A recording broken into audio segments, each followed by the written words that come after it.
আসসালামু আলাইকুম দর্শক, বাংলাদেশে যে প্রচণ্ড গরম পড়তেছে, এই গরমের মধ্যে আসলে টিকে থাকা খুবই দুর্বিষহ হয়ে উঠেছে। আর এই মুহূর্তে আসলে বৃষ্টির কোনো সম্ভাবনা নাই। তারপরেও আবহাওয়া অফিস বলছে যে হয়তো মে মাসের ২ তারিখ থেকে টানা ৪-৫ দিন বৃষ্টি হওয়ার সম্ভাবনা আছে।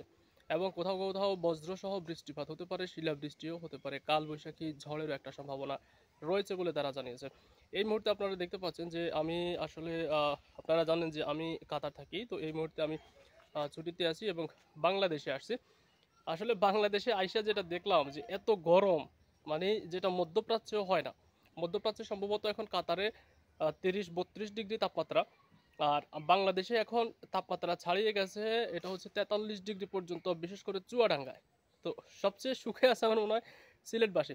সিলেটে ২২ ডিগ্রি তাপমাত্রা। তারপরে সিলেটে বৃষ্টি হচ্ছে, কোথাও কোথাও শিলাবৃষ্টি হচ্ছে, বজ্রসহ বৃষ্টিপাতও হচ্ছে।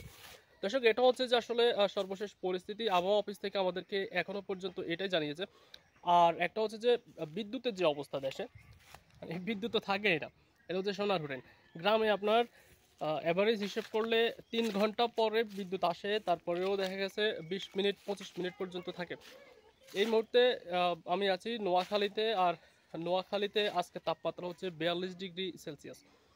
মানে জীবনযাত্রা মানুষের এমন দুর্বিষহ হয়ে উঠেছে, আসলে মানুষ যে বেঁচে থাকবে। তারপরে আপনারা দেখতে পাচ্ছেন যে